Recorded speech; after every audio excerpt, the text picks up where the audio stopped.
The anime starts with our main character, Tomokui Kanata, being brutally attacked by a wild lady who seems to derive pleasure from it.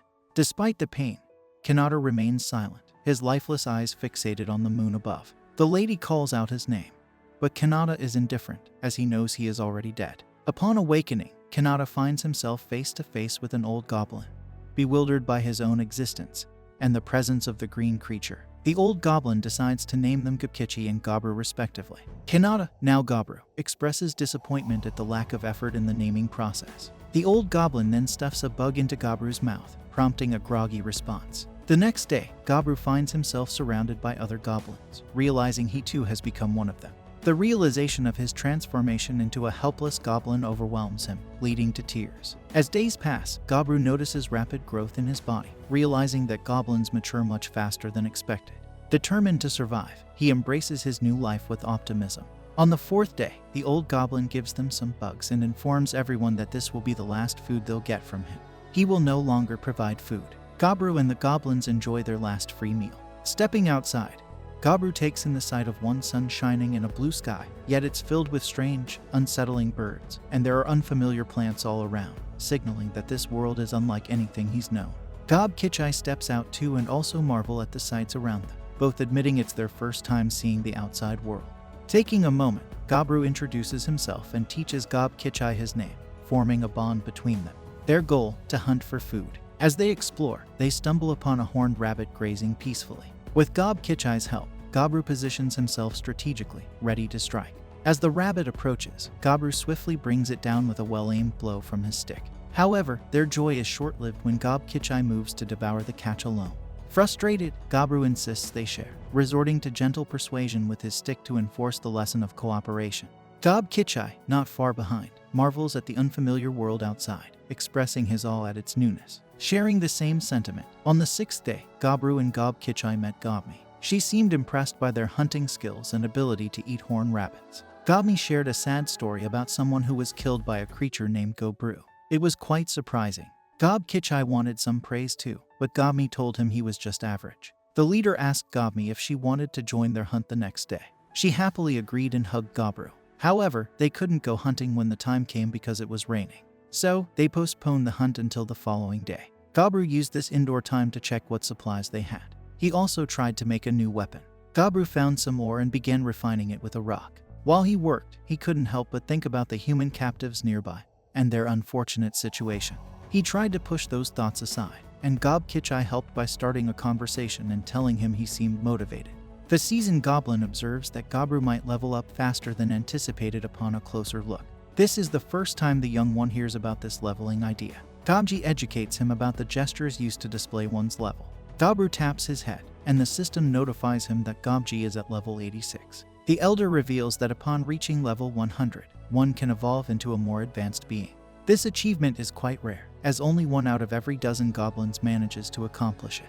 Goburou notes mentally that goblins age rapidly, as Gobji, despite being in his 22nd, appears to be on his last legs. The old goblin informs Goburou that the goblins in their prime will return soon.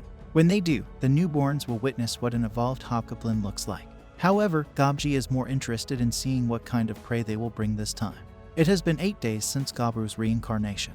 Gobmi joins them on their hunt and hits a monster snake with a slingshot. This provides an opportunity for the boss to take it down. They employ their new tactics to hunt a variety of prey. Gobmi acts as support, while Goburou takes the mid-range position, and Gokichi leads the charge with his formidable power. They successfully skin a snake they hunted, allowing them to savor their catch. Gobmi becomes emotional, expressing her dissatisfaction with only eating fruits like a herbivore. The leader of the group takes a bite of the snake and gains the ability to produce venom, along with resistance to it and other skills. He recognizes the snake as high level due to the new abilities he acquired. Goburou prevents Gokichi from consuming the poisonous head, relying on his resistance. Despite the challenges, Goburou is determined to survive in his second life. On the 9th and 10th days, the trio prepares their gear and embarks on their usual hunting trip. They encounter bats in a cave, initially overwhelming them, but Goburou uses his evil eye to stun them, making it easier to defeat them. During the feast, Goburou gains new abilities like echolocation and vamphilia, impressing their peers who wish for such nutritious food. On the 12th night, jealous goblins attempt to ambush Goburou while he sleeps, but his search ability alerts him, enabling him to fend off the attackers. Unfortunately, one of them succumbs to the venom used by Goburou. Witnessing this, the others back down. Out of frustration, Goburou begins choking one of the defeated goblins, prompting the boss to intervene. On the 13th day, the trio executes a well-coordinated attack, successfully defeating their first orc. After consuming its meat, Goburou gains the ability to speak the orc language, along with other traits. Feeling generous, he suggests sharing some meat with the others in the cave, realizing the importance of unity after the recent attack. Initially hesitant, the other goblins eventually accept the offer, thanking Goburou for his kindness. Reflecting on his changed behavior, Goburou realizes that his perspective on helping others has evolved since his previous life. That night, as he sleeps, the system notifies him that he has fulfilled special conditions and offers him the chance to evolve into a hobgoblin, which he eagerly accepts. Awakening on the 14th morning, Goburou notices his increased size and appearance resembling his previous form. Gubkichi also notices his transformation, and Goburou praises their enhanced appearance. They are surprised by their rapid progress, achieving a rank up in less than a month since their birth, an unprecedented feat. Gubkichi wants to gauge his newfound strength, so he proposes a sparring match with Goburou. They venture to a secluded part of the forest where they engage in a fierce brawl. Despite Gubkichi's impressive power, Goburou, the goblin Chad, emerges victorious. Their duel is interrupted when Goburou senses impending danger. Aware that Goburou was observing them, Goburou calls her forth and instructs her to wield the crossbow they crafted earlier. Meanwhile, a pack of wolves begins hunting horned rabbits, driving them into goblin territory. After feasting on the rabbits, the wolves spot an orc and target him as their next prey. The trio, observing from a distance, sees an opportunity to test their evolved strength against the wolves. Goburou signals Goburou to initiate the attack by targeting the wolf pack's leader with a well-aimed shot from her crossbow. As chaos erupts, Gubkichi and Goburou engage the wolves head-on, swiftly overpowering them. The absence of their leader leaves the black wolves disorganized and vulnerable. Despite a fierce struggle, Goburou and Gubkichi emerge victorious, standing triumphantly over the defeated wolves. Although the wolf leader attempts to rise again, Goburou delivers the final blow, ensuring their victory. Goburou wastes no time sinking his teeth into the meat, immediately gaining new abilities: Wild Hunt, Hides Armor, and Order. These skills grant him military leadership prowess. Together with Gubkichi and Goburou, they present their impressive catch to the rest of the goblin horde, who are duly impressed. Goburou, however, seeks no gratitude. He merely expects them to match their hunting efforts. Some of the horde members express concern about meeting such a high quota. Worried, they plead with Goburou not to punish them. Recognizing their lack of combat skills, Goburou decides to teach them how to defend themselves and even offers to instruct them in weapon crafting. Encouraging them to stand up as comrades, Goburou earns their admiration and loyalty. They hail him as a good leader, chanting his name in unison. Whether it's due to the order ability he acquired or some other influence, Goburou feels a sense of clarity about his path forward to grow stronger, lead his comrades, and achieve his goals. With a sly grin, he contemplates his secret plans. By the 17th day, progress is evident, but there's still much to learn.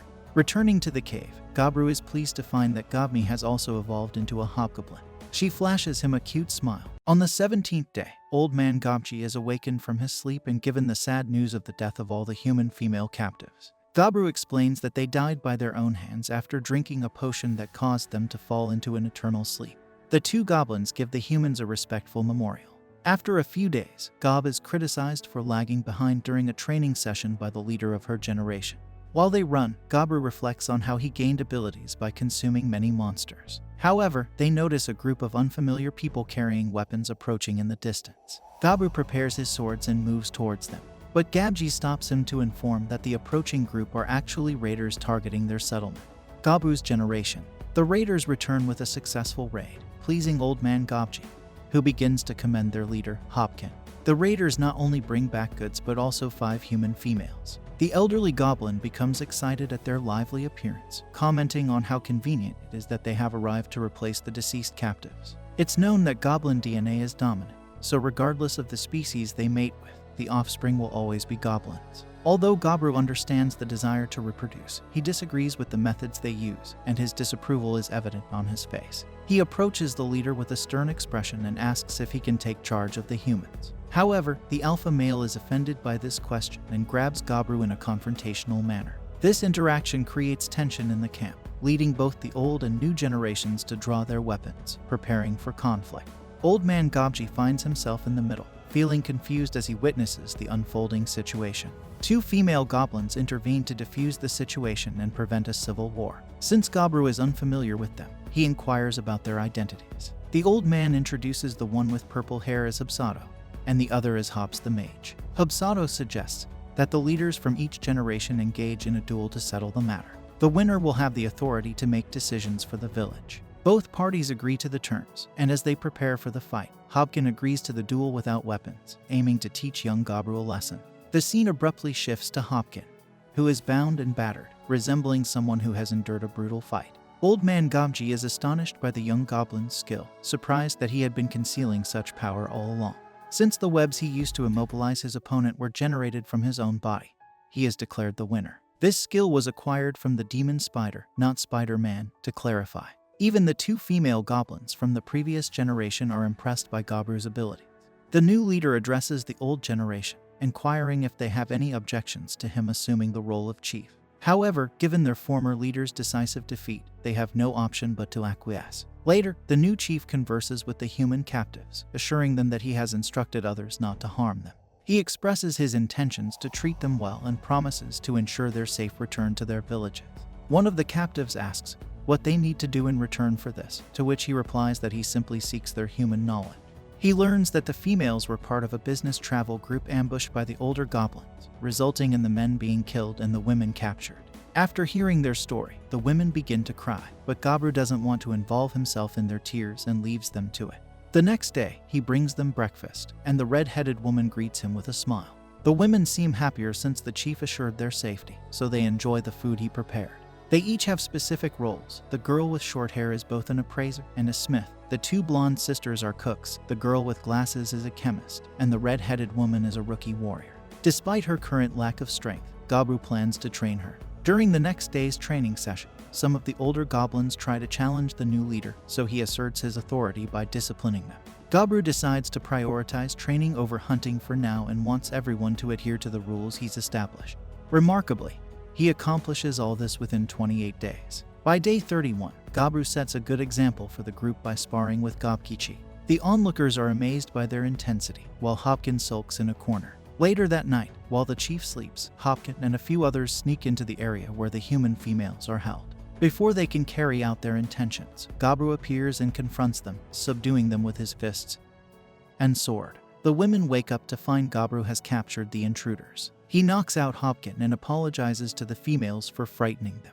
The villagers gather as Goburou orders Gobkichi to drag the criminals outside. He instructs him to wake the others and bring them to witness the punishment he's about to administer as an example. In the rain, the clan watches as Goburou disciplines those who refuse to listen to him. Hopkin received the harshest punishment since he was the leader and the former boss. Goburou turns to the people and asks if they now understand the village rules. They all nod fearfully, clearly grasping the message. With that, the leader dismisses them. By the following day, Hopkin, who received the worst punishment, had passed away. Later, a few of them go hunting and encounter a trihorn horse, which proves challenging to take down. Despite the difficulty, they succeed and enjoy the horse meat. Consuming the flesh triggers a change in Goburou's system, granting him new abilities. He tests one of them, the triple thrust skill, on a nearby tree and is impressed by the result. This skill triples the impact of a single strike for extra damage. The next day, Gob has evolved into a hobgoblin, and she is pleased with the transformation. Meanwhile, Gobkichi has been appointed captain of the armored fighters. Gobmi leads the ranged unit, and Hubsato oversees the mobility-oriented lightly armored force. Gobai manages rear support, handling various tasks. Hobsea, the village soul mage, leads the magic force, serving as a one-woman army. With things going well, the chief decides to venture deeper into the woods to hunt prey not typically found in their region. He encounters a trihorn horse and uses a special magic attack to swiftly eliminate it, sparking his excitement to journey further north into the wilderness. A trail of blood reminds him of a warning from Old Man Gobji during his childhood. He cautioned the children never to approach or enter the northern woods because of the monstrous creature known as the Red Bear. Despite the warning, Goburou faces the creature head-on, choosing to confront it rather than flee. In another part of the village, the residents grow concerned as their leader has not returned. Gob asks around if anyone has seen him, but they all claim ignorance about his whereabouts. Meanwhile, in the forest, Goburou summons the magic spear he used earlier and hurls it at the bear. The bear sacrifices one of its hands to avoid the fatal blow, impressing Goburou with its instinct. The battle commences, and Goburou holds his own against the formidable opponent. He dodges numerous attacks and retaliates with his weapon. However, the bear's tough body proves challenging to penetrate. Goburou tries to ensnare it with his webs, but the bear breaks free and unleashes flames from its mouth. Despite the unexpected fire-breathing ability, Goburou manages to evade, sustaining some injuries. He quickly heals himself and resumes his offensive. This time, he surrounds himself with water to counteract the intense flames, creating an opportunity to thrust his weapon into the bear's mouth. For a moment, victory seems within reach, but the bear hurls him across the field. Despite the looming threat of defeat, Goburou refuses to yield, driven by his determination to defeat and consume the bear. With sheer willpower, he launches a final assault, ultimately vanquishing the creature. Although he sustains significant injuries in the process, he achieves his objective of defeating and consuming the bear. After consuming some of the meat, Goburou gains more abilities, but his injuries cause him to collapse. In a moment reminiscent of a solo level up in a game, the system notifies him that he has surpassed the level limits and offers him the chance to evolve into a rare ogre species, which he accepts. Upon awakening, he notices a change in his appearance and realizes he has transformed into an ogre. Upon returning to the village, the villagers mistake him for an attacking ogre due to his unfamiliar appearance. Despite his attempts to explain, he struggles to communicate with them. Goblin arrives at the scene and recognizes him as Goburou, surprising everyone. Despite her frustration at his prolonged absence, she inadvertently hurts herself when she tries to kick him. Once the misunderstanding is cleared up, the villagers are excited and impressed by Goburou's transformation into an ogre. Some time later, everyone is still amazed by Goburou's evolution, noticing how much bigger and stronger he appears. Goburou heads to check on the human women, but he's closely followed by Goblin and the redhead for some reason. As expected, the humans are terrified of him initially, but he manages to calm them down by reassuring them it's him. Goblin, however, seems upset about something as she pinches his leg. The blacksmith is disappointed to see her axe, which she made for him, wrecked. But she reveals she's made her knife using a special spirit stone.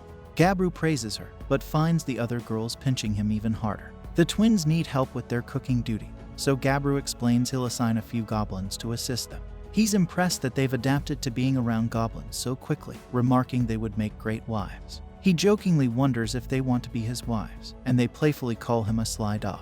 Goburou is pleased by their smiles, but once again, the redhead and Goblin seem more upset. Goburou then discovers that the alchemist has made poison. Initially, it was for self-defense, but now that there is a gob she can trust like Goburou, she has no use for it.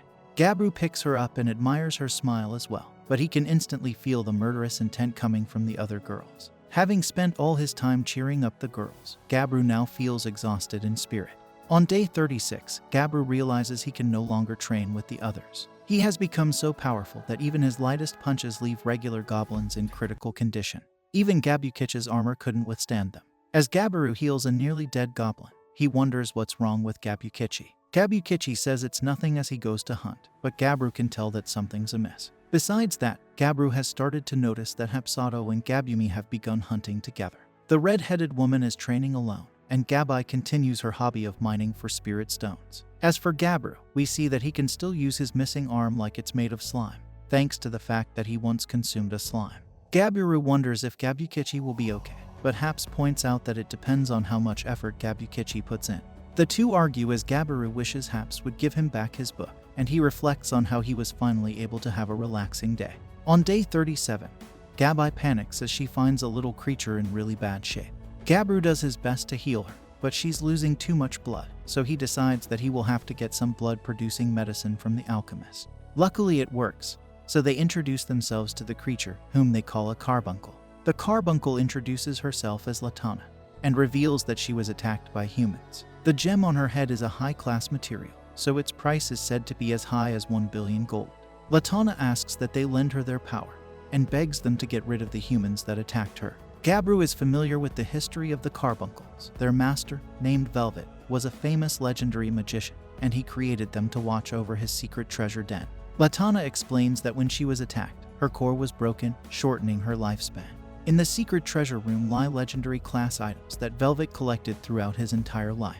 Latana reveals that her master hates humans. He would prefer that the goblins take all the treasure rather than the human adventurers. They can have everything, so Goburou declares that they will go. The blacksmith girl gives him his new dagger, but he reassures the frightened girls not to worry, as he won't blatantly harm the humans. His job is simply to get them to leave. but he warns that he might have to use force if they don't listen. They then proceed through the hole Gabai made, as it leads to the treasure room. Goburou decides to try to persuade the humans to leave, so he instructs the others to hide. He encounters the adventurers who are searching for the treasure room, but they mistake him for just another monster to defeat. They attack him, but are quickly surprised when he detects the presence of their invisible assassin. Goburou explains to them that this is someone's house, and what they are doing is robbery and murder. It's evident that they feel no guilt, so Goburou concludes that they are beyond redemption. The ignorant humans are shocked that an ogre can speak English so well, and Goburou mentions that fortunately for them, he also has a good heart. They refuse to listen and attack him instead, but Goburou effortlessly dodges their attacks and once again urges them to leave. When they still refuse, Goburou assesses the situation. The humans have 3 mages in their backline wielding a lot of high-class magic items. Unfortunately for them, Goburou observes that they rely too heavily on level enhancement to boost their fighting prowess. However, their lackluster fighting technique renders this ineffective, and Goburou easily overwhelms them. Suddenly, one mage rejoices, believing he has decapitated Goburou with his spell. Their shock is palpable when it becomes evident that the attack only infuriated Goburou. Though he has spared them until now, Goburou's patience has worn thin. The humans tremble as they realize their level 3 magic spell was futile. Goburou declares an end to his leniency. Signaling the others to attack, they spring into action.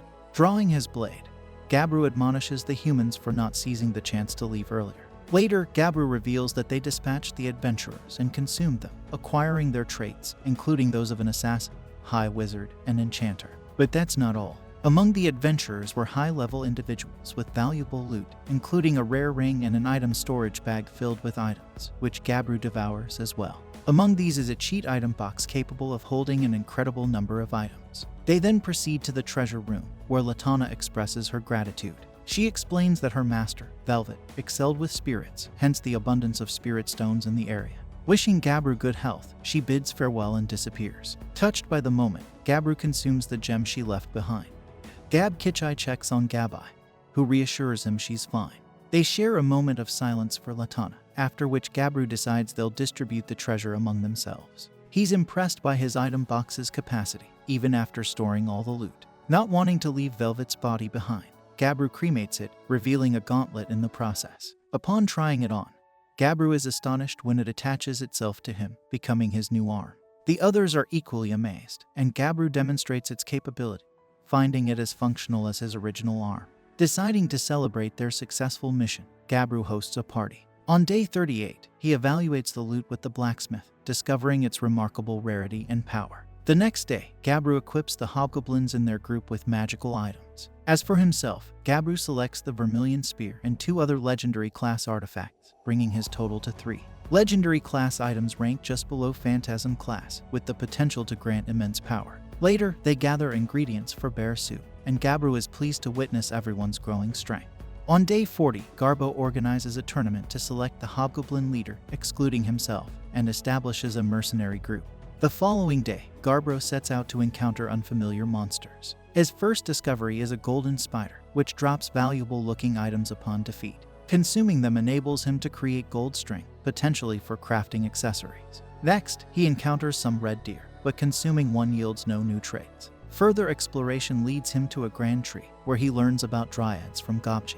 Dryads are exclusively female, and allure males from other intelligent species for sustenance. They are irresistibly beautiful, leading men to succumb to their charms. Goburou shares this information because he encounters one of these dryads, who admires his muscular physique and expresses a desire to converse. Goburou struggles against the allure of the dryad's charm, knowing that if he succumbs, she will use him for sustenance. He must remain vigilant and not let his guard down at any cost. Determined to resist, Goburou decides to utilize a new ability he has never used before, known as libido. After a strenuous 5 hours of consuming the dryad, Goburou acquires a trait called Dryad's Blessing. Despite still being alive, the dryad urges Goburou to return soon, but he casually brushes off her request, saying he'll consider it.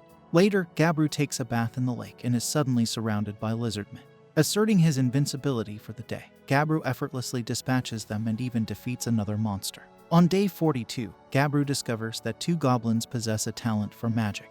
They are promptly integrated into Habs's platoon. However, Goburou is unsettled by Habs's cunning grin, which raises concerns for him. Some time later, Goburou senses someone approaching and discovers it's a group of noble elves. Humans are planning to attack them to steal their treasure, so the elves have come seeking help from the goblin.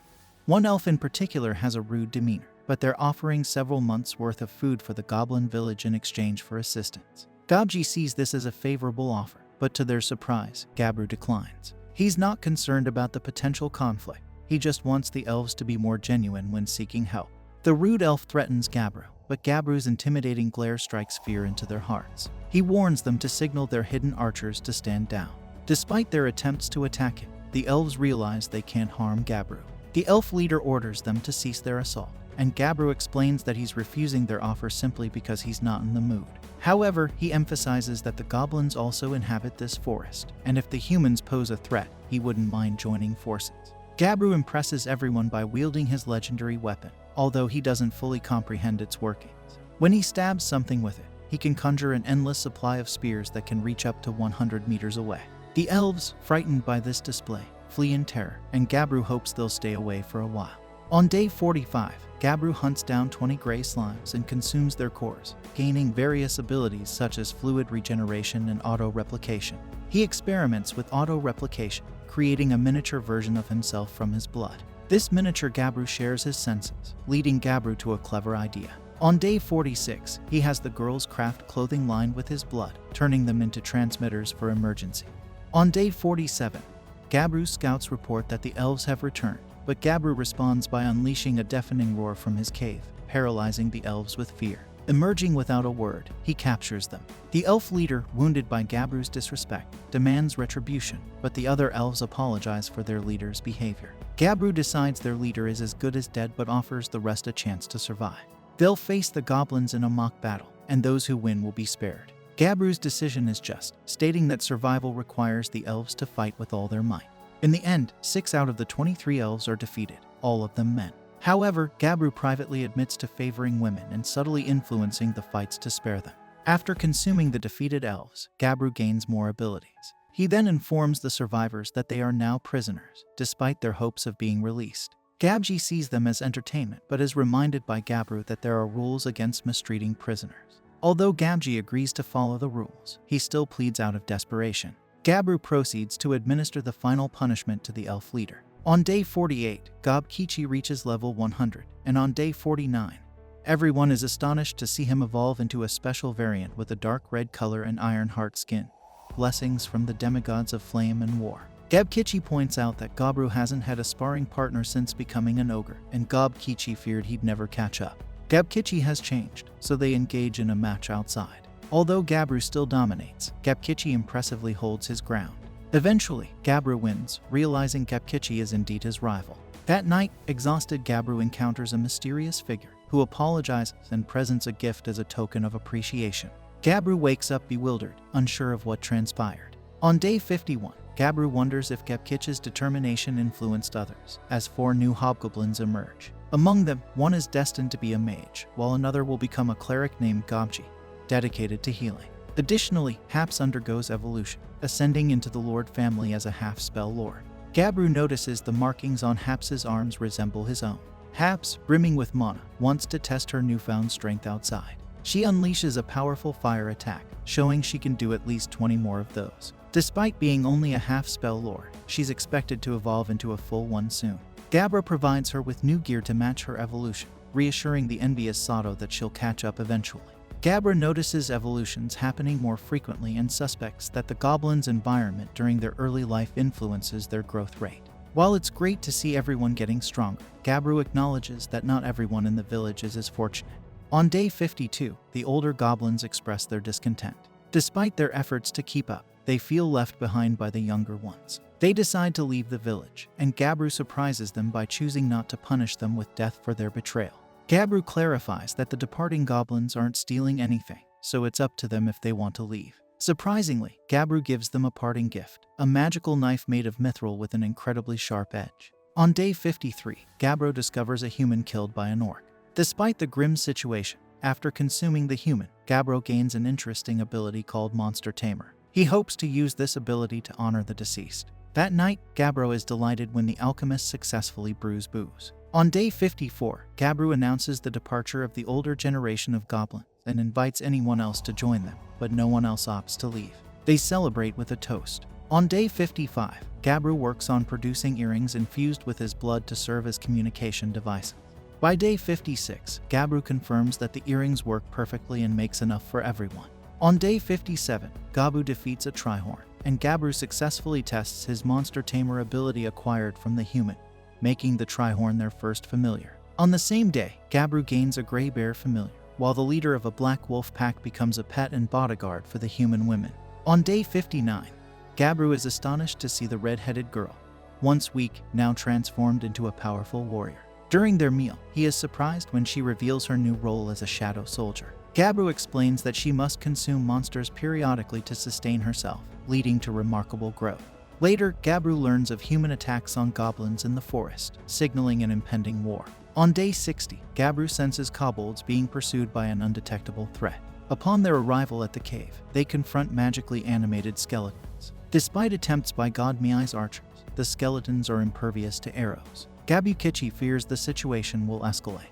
Goburou's search ability reveals a singular source behind the skeletons, likely their creator. Realizing that cutting the skeletons is ineffective, they resort to smashing them apart, which proves highly successful. Despite their efforts, the sheer numbers overwhelm them. Goburou decides to take matters into his own hands. As he counts down, Goburou charges through the skeleton army, finishing 3 seconds ahead of schedule. He destroys the monster generating the skeletons, gaining the ability to summon lower undead and high-tier equipment materialization, among others. Afterward, the kobolds express regret for their error. They inadvertently unearthed Velvet's treasury, previously invaded by the goblins, and awakened its guardian, the greater skeleton.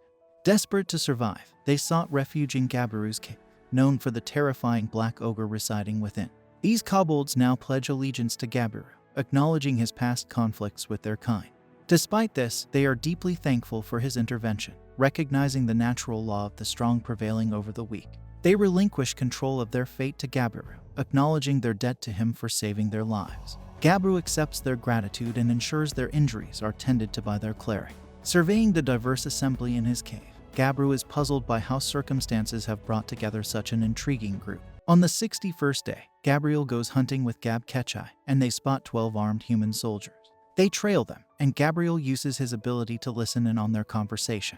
He discovers that the humans are planning to abduct the daughter of the Elvis chief, and one of the elves has betrayed their whereabouts. When the chief's daughter returns from a festival, the humans launch their attack, overpowering her guards and seizing her. Unable to stand by, Goburou intervenes, rescuing the girl and capturing the humans. By the 62nd day, he learns that the human army will mobilize in 20 days. After consuming all 12 humans, Goburou gains numerous abilities. When the elf girl wakes up, she's frightened by Goburou, especially noticing his wings, which are uncommon for elves. Despite his attempts to reassure her, she remains fearful, imagining the worst. Eventually, she calms down after drinking calming tea, though she becomes upset upon learning about her guards. Blaming Goburou for not intervening, he explains that the human-elf conflict isn't his concern and reveals the presence of a traitor among the elves. Despite his explanation, she cries inconsolably, prompting Goburou to advise her to rest before they return her home. Later that night, Goburou reminds the older man to keep his hands to himself. On the 63rd day, they escort the elf back to her village. She explains that wings are a feature unique to high elves, usually concealed within their body. However, due to her lack of experience, they occasionally emerge unintentionally. Upon reaching the elf village, Goburou senses 25 archers aiming mithril arrowheads at him. Fortunately, the chief's daughter intervenes, revealing that Goburou saved her life. Grateful, the chief expresses his thanks, although Goburou clarifies that he acted with the expectation of a reward. He sees this as an opportunity to understand the chief's values better. Goburou's reward is a family heirloom called a fail knot, a magical item. Despite the daughter's surprise, the chief considers it a small price for her safety. Pleased with the exchange, Goburou offers to provide intelligence on the human army's movements in return. With this gesture, the two groups establish friendly relations, and the elves equip the goblins with mithril gear. The chief inquires about their missing elite fighters, but Goburou feigns ignorance. As a token of appreciation, the chief gifts Goburou some fine liquor, prompting Goburou to pledge his assistance whenever needed. That night, Goburou savors the exquisite taste of the alcohol. On day 64, Goburou was astonished to discover that Godmi had evolved into a damper variant.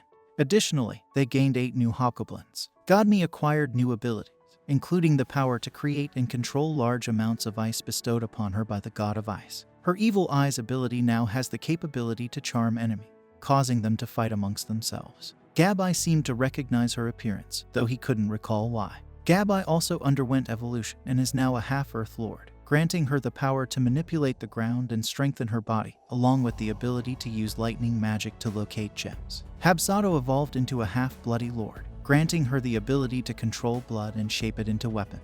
Additionally, all the evolved goblins acquired tattoos in various locations, which they believe enhance their ability, prompting Goburou's curiosity to learn more about them. Due to their evolutions, Goburou decided to give them new names. They consulted a chart ranking races based on power, with ogres ranking 5th behind dampers and lords. Goburou anticipated that the elves would seek their aid in the upcoming battle against humans and distributed communication earrings to new allies, despite initial reluctance from the captive elf girls due to the taboo of decorating their ears. Goburou eventually persuaded them to wear the earrings and incorporated the new comrades into training sessions. He utilized his summon lower undead ability to summon skeletons for practical sparring, providing them with armor to enhance their quality. Although the elves struggled and lost most matches, Goburou was pleased with the progress and the growing trust within the group. On day 65, Goburou discovered that by using less mana, he could summon regular skeletons, zombie, and other undead creatures. Although he briefly wondered what they might taste like, he realized he couldn't consume them. However, they proved useful for practice and gaining experience. Unfortunately, they would be purified by daylight within seconds, limiting their use during the day. Goburou's group now boasted over 100 members. Recognizing the kobolds' disadvantaged position, he knew they would need to work harder than others. After a skirmish, Goburou expressed concern that Gofu might be consuming too much rotten meat, but she insisted it was her preferred diet.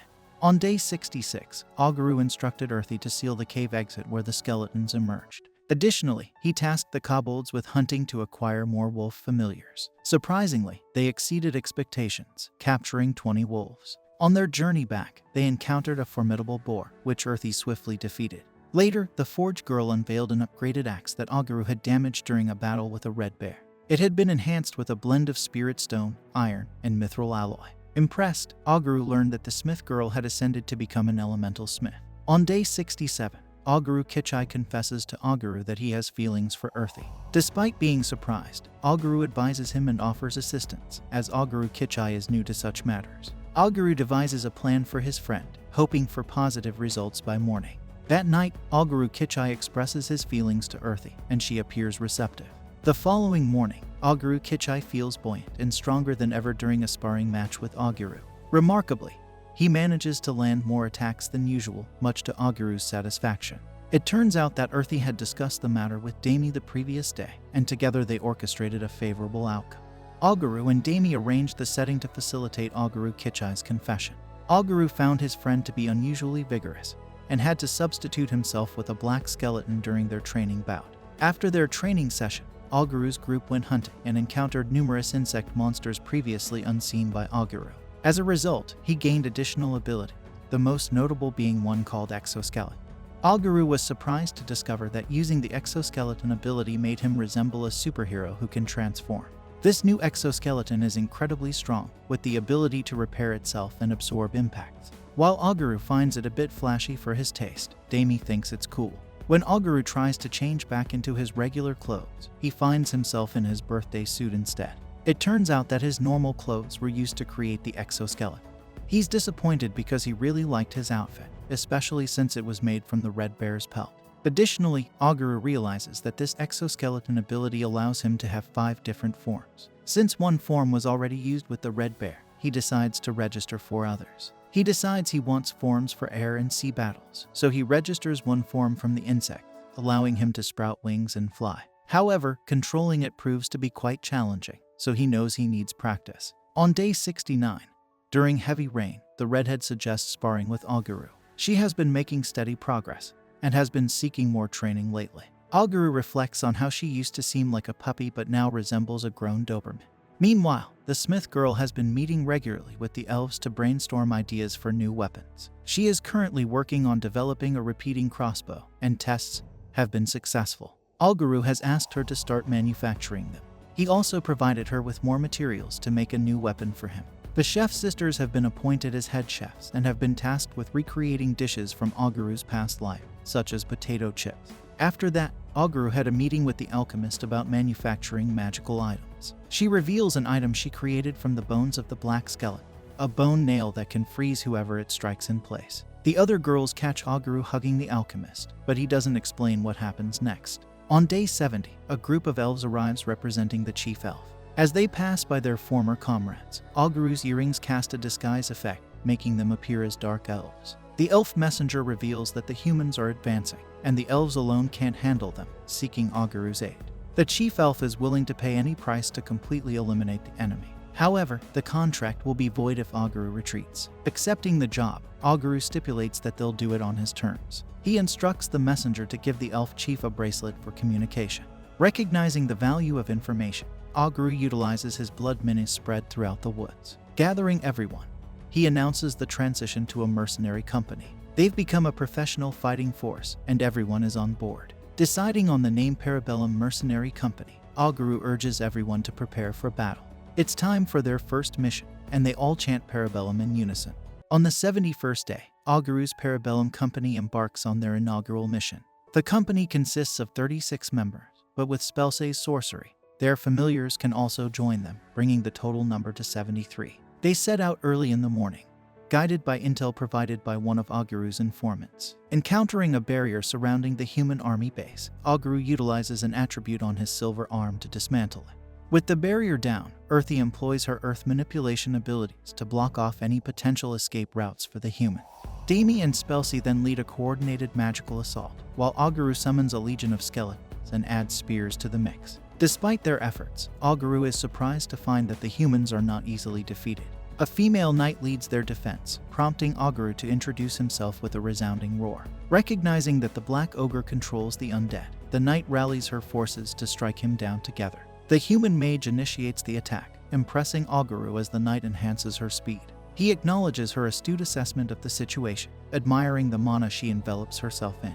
Even her tactic to aim for his heart earns his praise. However, despite her efforts, Goburou easily repels her. Expressing his admiration for her resilience, Goburou declares that they will all be spared and taken as prisoners. The knight adamantly refuses, insisting that Goburou must prove his strength if he desires her surrender. She challenges him, stating that if she is defeated, he may do as he pleases. Goburou instructs his group to spare the Lady Knight, the Sorcerer, the Priestess, and the Flaming Swordswoman, intending to capture them alive. However, he orders the elimination and consumption of the rest of the enemies. What follows is described by Goburou as a one-sided massacre. Damie's enchanted eyes cause chaos among the human soldiers, while Augury Kichai overwhelms others. Blood Sato utilizes her ability to weaponize blood, supported by Ruthie's follow-up ability. Together, they emerge victorious without suffering any losses. Despite the Lady Knight managing to reach Goburou once, her attacks hardly faze him, though her determination impresses him. As the human mage prepares a potent attack, Spelsay recognizes it as a level 5 spell and fears for Goburou's safety. The mage, sacrificing herself, launches the attack, apologizing for its inevitability. However, Goburou declares victory, refusing to let the Lady Knight perish. To everyone's amazement, Goburou skillfully conjures a magical shield, combining 3rd level demise magic, a vacuum shield from his silver arm, and other abilities. Goburou successfully counters the dragon's spell attack, securing a decisive victory for his group. He emphasizes the significance of capturing powerful fighters as prisoners. Following their triumph, Goburou indulges in a feast, acquiring numerous new abilities in the process. The elves celebrate their victory. Subsequently, Goburou visits the prisoners, finding them in poor condition. On day 72, he explains that with the earrings in place, the humans couldn't deceive them, allowing them to gather valuable information. The elder elf, offering alcohol as payment, receives this information eagerly. Using an item provided by Goburou, they transmit the gathered intelligence, which includes details about hidden ambush routes planned by the humans. Goburou's group strategically lays traps along these routes, preparing for the impending attack. The human forces, comprising 500 fully armored knights and 100 wizards, plan to overwhelm the elves from multiple directions. Recognizing the challenge of facing them head-on, Goburou and his group view it as mere target practice. They initiate the attack, strategically cutting off escape routes and employing tactics like dropping boulders to reduce the enemy's numbers. Through a combination of pit traps and arrow assaults, they swiftly diminish the enemy's forces from 500 knights to fewer than 100, demonstrating their tactical superiority. Goburou is impressed when the knight commander orders his troops to construct a makeshift wall, leading to a stalemate in the battle. In response, Goburou sends Augur Kichai to engage the commander in combat. Despite the humans' resistance, Goburou ensures that his warriors overwhelm the knights, leaving no room for escape.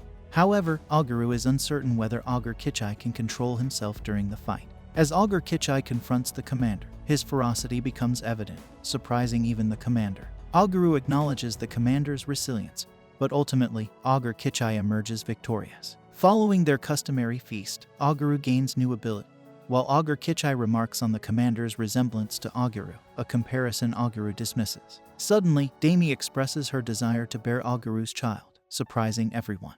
On day 74, the captured knights find their situation humiliating, but their commander reassures them, highlighting the comforts of food and shelter. The knights, considering themselves nobles, find the ordeal disgraceful, particularly due to their commoner-born commander's lack of understanding.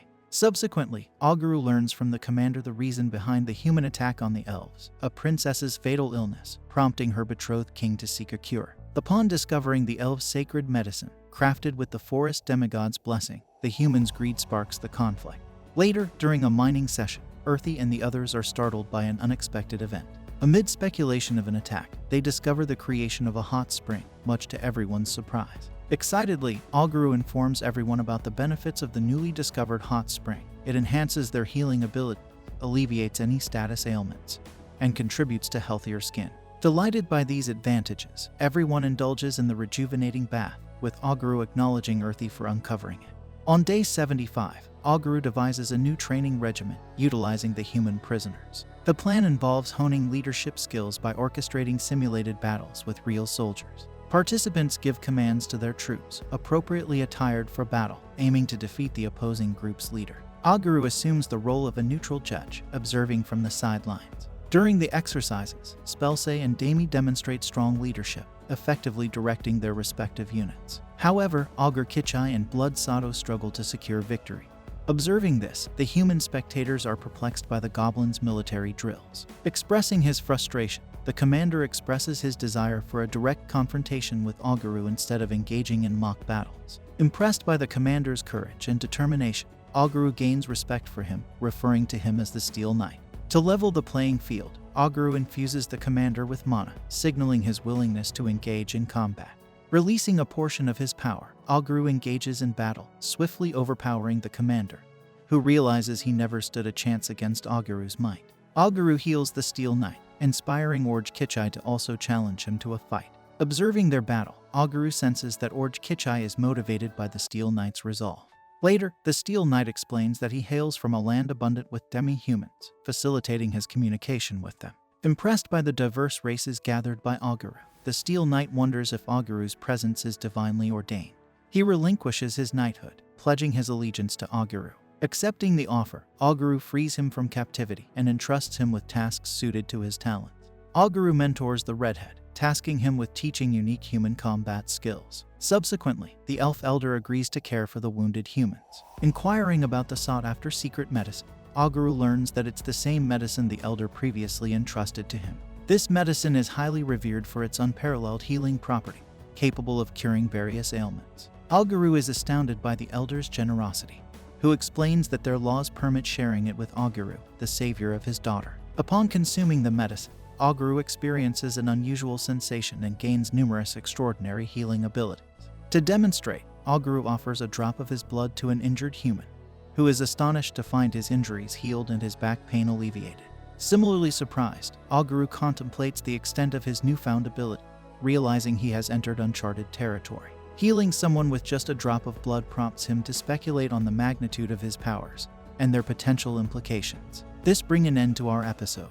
If you enjoyed it, then don't forget to like, share, and subscribe for more amazing recaps.